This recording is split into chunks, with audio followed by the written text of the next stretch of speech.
Polynomial का question है बच्चों। Find the zeros of the polynomial y square plus 4√3y minus 15 and verify the relation between the zeros and the coefficients of the polynomial. Previous video में हमने देखा था polynomial के questions हमने solve करे थे। सेम उसी तरीके अगर पॉलिनोमियल इक्वेशन रूट में आ जाती है तो आप इसे कैसे सॉल्व करेंगे। देखिए y की फॉर्म में इक्वेशन है, it means p y is equals to y square plus 4√3y minus 15। सबसे पहले आप इसके जीरोज निकालिए। कैसे? स्प्लिटिंग द मिडिल टर्म करके। स्प्लिटिंग द मिडिल टर्म आप करेंगे, मल्टीप्लीकेशन करने पे माइनस का 15y स्क्वायर आए और मिडिल वाले टर्म को इस तरीके से स्प्लिट करो कि उनका सम प्लस का 4√3y आए। तो आप इसे लिख सकते हैं 4√3y और इसको 5√3y minus √3y. Now it is minus 15. Then first two pair में से common and last two pair में से कॉमन, y कॉमन तो बचा y प्लस 5√3 माइनस यहां से √3 कॉमन, क्योंकि ये फैक्टर और ये वाला फैक्टर सेम होना चाहिए, y प्लस 5√3। फैक्टर आ गए हमारे y minus √3 and y plus 5√3। Same as it is if p y of a zero of a polynomial equal to 0, तो आप इसे आगे लिख सकते हैं, इस कंडीशन को आगे आप सॉल्व कर सकते हैं। Then y minus √3 equals to 0 and दूसरा रूट है हमारे पास 5 प्लस 5√3 इक्वल्स टू 0।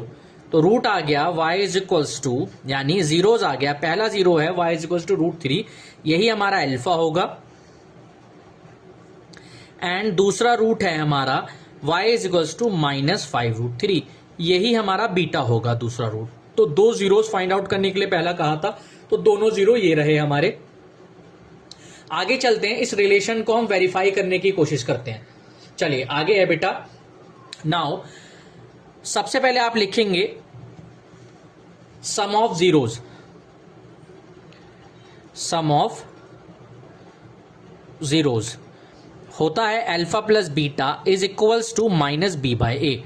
इक्वेशन थी हमारे पास Y square plus 4√3y minus 15। तो हमारे पास अल्फा प्लस बीटा हो गया minus B. B is the coefficient of X, तो यहां पे आप लिखेंगे अल्फा की वैल्यू √3, बीटा की वैल्यू माइनस का 5√3, माइनस बी बाय ए मतलब माइनस 4√3/1, क्योंकि वाई स्क्वायर का कोफिशिएंट यहां पर 1 है इक्वेशन में। इस वैल्यू को जब आप सॉल्व करेंगे √3 minus 5√3 is equals to minus 4√3। देखिए यहां पर सिंगल √3 यहां पे 5√3, तो ये भी बचा माइनस का 4√3 और यहां पर ऑलरेडी माइनस का 4√3 है। तो सम ऑफ जीरो में left hand side is equals to right hand side. आगे चलते हैं, इसी में एक और इसका रिलेशन होता है product of zero. Product of zeros में आता है alpha multiple beta is equals to c by a. अल्फा है हमारा √3 मल्टीपल प्लस का √3 मल्टीपल माइनस का 5√3 एंड सी है हमारा कांस्टेंट। कांस्टेंट वैल्यू है यहां पर हमारी माइनस 15 एंड वाई स्क्वायर का कोफिशिएंट ओनली यहां पर हमारा 1। तो आप इसे लिख सकते हैं, देखिए माइनस है √3 multiple √3 3 multiple 5 is what √3 multiple √3 is same root की वैल्यू अगर आप मल्टीपल करते हैं तो वो नंबर आ जाता है 3 मल्टीपल 5 इज व्हाट माइनस का 15, then is equals to minus 15। यहां पर भी आप देखेंगे left hand side equal to right hand side solve हो गया। नाउ तो आप इसे लिख सकते हैं, hence left hand side is equals to right hand side. ठीक है बच्चों, नोट कर लीजिए आप इसे।